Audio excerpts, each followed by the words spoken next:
సాధనతో సంగీత శిఖరాలను అందుకోవడానికి సంగీత సాధనాంజలికి స్వాగతం. సంగీత సాధనాంజలి వీక్షకులందరికీ కార్తీక మాస శుభాకాంక్షలు. ఈ కార్తీక మాసం అన్ని మాసాలలోకి చాలా పవిత్రమైన మాసం. ఆ పరమేశ్వరునికి చాలా ప్రీతిపాత్రమైనటువంటి మాసం. అందుకే మనందరం కూడా ఈ నెల రోజుల పాటు ఆ పరమశివుణ్ణి స్మరిస్తూ తలచుకుంటూ ఆయన రూపాన్ని మనసులో నింపుకుంటూ ఆ పరమశివుడికి సంబంధించిన అనేక స్తోత్రాలను భక్తి గీతాలను ఎన్ని వీలైతే అని నేర్చుకోవడానికి ప్రయత్నిద్దాం. ఓం నమః శివాయ. ఓం నమః శివాయ. ఓం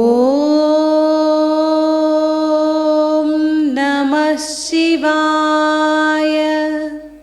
ఈరోజు మనం నేర్చుకోబోతున్నటువంటి ఆ శివ స్తోత్రం లింగాష్టకం. లింగ రూపంలో ఉన్నటువంటి ఆ పరమశివుణ్ణి ప్రార్థిస్తూ స్తుతిస్తూ సాగే అష్టకం ఈ లింగాష్టకం. పూజ్యులు శ్రీ ఆదిశంకరాచార్య ఈ లింగాష్టకాన్ని రచించారు. ఆ పరమశివునికి చాలా దగ్గరగా మనల్ని తీసుకువెళ్ళే స్తోత్రం ఈ లింగాష్టకం.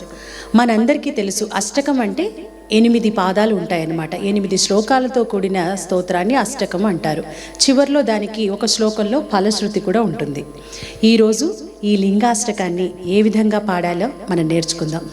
బ్రహ్మమురారి సురార్చితలింగం బ్రహ్మమురారి సురార్చితలింగం నిర్మలభాసిత శోభితలింగం నిర్మలభాసిత శోభితలింగం జన్మజ దుఃఖ వినాశకలింగం జన్మజ దుఃఖ వినాశకలింగం తత్ప్రణమామి సదా శివలింగం తత్ప్రణమామి సదా శివలింగం బ్రహ్మమురారి సురార్చితలింగం నిర్మలభాసిత శోభితలింగం బ్రహ్మమురారి సురార్చితలింగం నిర్మలభాసిత శోభితలింగం జన్మజ దుఃఖ వినాశకలింగం తత్ప్రణమామి సదా శివలింగం జన్మజ దుఃఖ వినాశకలింగం తత్ప్రణమామి సదా శివలింగం. రెండవది పైనుంచి పాడదాం వేరే ట్యూన్లో. దేవముని ప్రవరార్చితలింగం దేవముని ప్రవరార్చితలింగం కామదహన కరుణాకరలింగం కామదహన కరుణాకరలింగం రావణ దర్ప వినాశకలింగం రావణ దర్ప వినాశకలింగం తత్ప్రణమామి సదా శివలింగం తత్ప్రణమామి సదా శివలింగం దేవముని ప్రవరార్చితలింగం కామదహన కరుణాకరలింగం దేవముని ప్రవరార్చితలింగం కామదహన కరుణాకరలింగం రావణ దర్ప వినాశకలింగం తత్ప్రణమామి సదా శివలింగం రావణ దర్ప వినాశకలింగం తత్ప్రణమామి సదా శివలింగం సర్వసుగంధ సులేపితలింగం సర్వసుగంధ సులేపితలింగం బుద్ధి వివర్ధన కారణలింగం బుద్ధి వివర్ధన కారణలింగం సిద్ధ सिद्धसुरासुरवन्दितलिङ्गं सिद्धसुरासुरवन्दितलिङ्गं तत्प्रणमामि सदा शिवलिङ्गं तत्प्रणमामि सदा शिवलिङ्गं सर्वसुगन्धसुलेपितलिङ्गं बुद्धिविवर्धनकारणलिङ्गं सर्वसुगन्धसुलेपितलिङ्गं बुद्धिविवर्धनकारणलिङ्गं सिद्धसुरासुरवन्दितलिङ्गं तत्प्रणमामि सदा शिवलिङ्गं सिद्धसुरासुरवन्दितलिङ्गं तत्प्रणमामि सदा शिवलिङ्गं कनकमहामणिभूषितलिङ्गं कनकमहामणिभूषितलिङ्गं फणिपतिवेष्टितशोभितलिङ्गं फणिपतिवेष्टितशोभितलिङ्गं दक्षसुयज्ञविनाशनलिङ्गं दक्षसुयज्ञविनाशनलिङ्गं तत्प्रणमामि सदा शिवलिङ्गं तत्प्रणमामि सदा शिवलिङ्गं कनकमहामणिभूषितलिङ्गं फणिपतिवेष्टितशोभितलिङ्गं कनकमहामणिभूषितलिङ्गं फणिपतिवेष्टितशोभितलिङ्गं दक्षसुयज्ञविनाशनलिङ्गं तत्प्रणमामि सदा शिवलिङ्गं दक्षसुयज्ञविनाशनलिङ्गं तत्प्रणमामि सदा शिवलिङ्गं कुङ्कुमचन्दनलेपितलिङ्गं कुङ्कुमचन्दनलेपितलिङ्गं पङ्कजहार सुशोभितलिङ्गं पङ्कजहार सुशोभितलिङ्गं सञ्चितपापविनाशनलिङ्गं सञ्चितपापविनाशनलिङ्गं तत्प्रणमामि सदा शिवलिङ्गं तत्प्रणमामि सदा शिवलिङ्गं कुङ्कुमचन्दनलेपितलिङ्गं पङ्कजहार सुशोभितलिङ्गं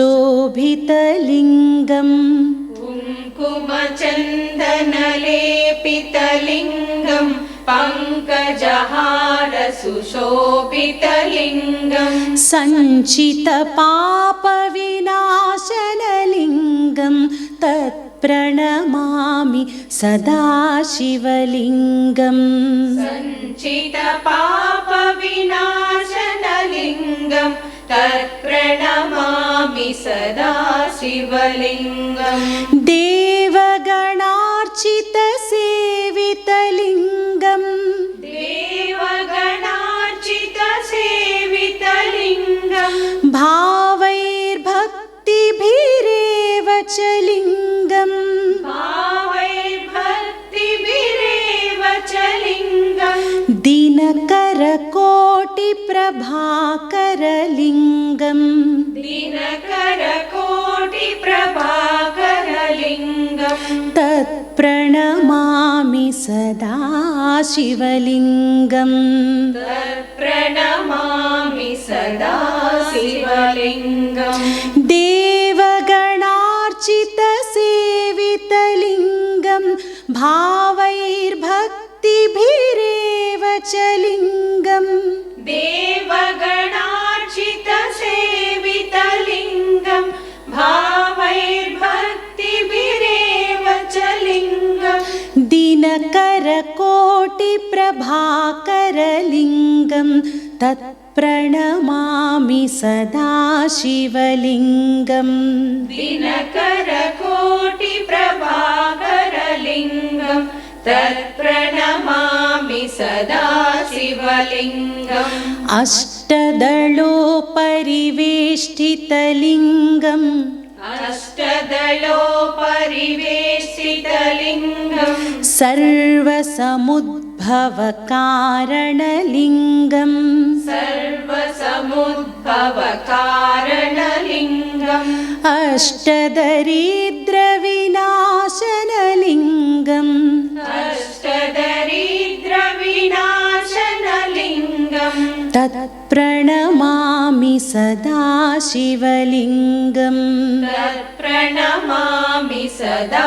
शिवलिङ्गम् अष्टदलोपरिवेष्टितलिङ्गं सर्वसमुद्भवकारणलिङ्गम् अष्टदलोपरिवेष्टितलिङ्गं सर्वसमुद्भवकारणलिङ्गम् अष्टदरिद्रविनाशनलिङ्गं तत्प्रणमामि सदा शिवलिङ्गम् अष्टदरिद्रविनाशनलिङ्गं तत्प्रणमामि सदा शिवलिङ्गम् सुरगुरुसुरवरपूजितलिङ्गम् सुरगुरुसुरवरपूजितलिङ्गं सुरवनपुष्पसदार्चितलिङ्गम् सुरवनपुष्पसदार्चितलिङ्गं परमपदं परमात्मकलिङ्गम् परमपदं परमात्मकलिङ्गं तत्प्रणमामि सदा शिवलिङ्गम् तत्प्रणमामि सदा शिवलिङ्गम् सुरगुरुसुरवरपूजितलिङ्गं सुरवनपुष्पसदार्चितलिङ्गम् सुरगुरुसुरवरपूजितलिङ्गं सुरवनपुष्पसदार्चितलिङ्गं परमपदं परमात्मकलिङ्गं तत्प्रणमामि सदा शिवलिङ्गम् परमपदं परमात्मकलिङ्गं तत्प्रणमामि सदा शिवलिङ्गम् लिङ्गाष्टकमिदं पुण्यम् लिङ्गाष्टकमिदं पुण्यं यः पठेत् शिवसन्निधौ यः पठेत् शिवसन्निधौ शिवलोकमवाप्नोति शिवलोकमवाप्नोति शिवेन सह मोदते शिवेन सह मोदते ఇప్పుడు నేర్చుకున్న మొత్తం అన్నీ కలిపి మొత్తం లింగాష్టకాన్ని ఒకసారి పాడదాం. అయితే గుర్తుపెట్టుకోవాల్సింది ఏమిటంటే 1వ శ్లోకం మధ్య స్థాయిలో ఉంటే 2వది పై స్థాయిలో పాడాలి, మళ్ళీ 3వది మధ్య స్థాయిలో, 4వది పై స్థాయిలో, అలా ఆల్టర్నేటివ్గా ట్యూనింగ్ మారుతుందన్నమాట. పాడదామా? ब्रह्ममुरारिसुरार्चितलिङ्गं निर्मलभासितशोभितलिङ्गम् जन्मजदुःखविनाशकलिङ्गं तत्प्रणमामि सदा शिवलिङ्गम् देवमुनिप्रवरार्चितलिङ्गं कामदहनकरुणाकरलिङ्गं रावणदर्पविनाशकलिङ्गं तत्प्रणमामि सदा शिवलिङ्गम् सर्वसुगन्धसुलेपितलिङ्गं बुद्धिविवर्धनकारणलिङ्गं सिद्धसुरासुरवन्दितलिङ्गं तत्प्रणमामि सदा शिवलिङ्गम् कनकमहामणिभूषितलिङ्गं फणिपतिवेष्टितशोभितलिङ्गं दक्षसुयज्ञविनाशनलिङ्गं तत्प्रणमामि सदा शिवलिङ्गम् कुङ्कुमचन्दनलेपितलिङ्गं पङ्कजहार सुशोभितलिङ्गं सञ्चितपापविनाशनलिङ्गं तत्प्रणमामि सदा शिवलिङ्गम् देवगणार्चितसेवितलिङ्गं भावैर्भक्तिभिरेव च लिङ्गं दिनकरकोटिप्रभाकरलिङ्गं तत्प्रणमामि सदा शिवलिङ्गम्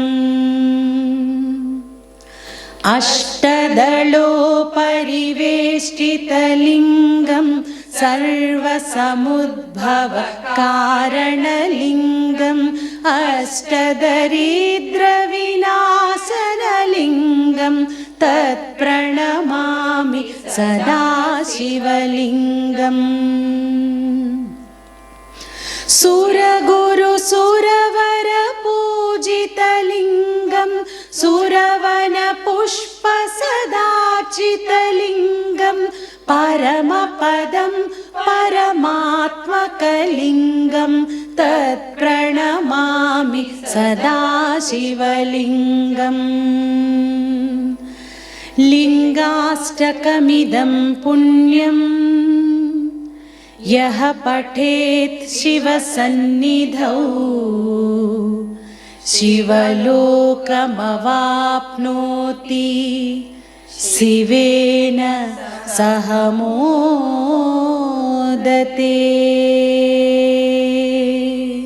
ఓం నమ శివాయ. ఇదండి లింగరూపుడైనటువంటి ఆ పరమశివుణ్ణి ప్రార్థిస్తూ స్తుతిస్తూ సాగే లింగాష్టకం. దీన్ని రోజు పాడుకుంటే ఎంత బాగుంటుందో, ఎంత పుణ్యఫలమో, ఎంత పుణ్యప్రదమో మనందరికీ తెలుసు.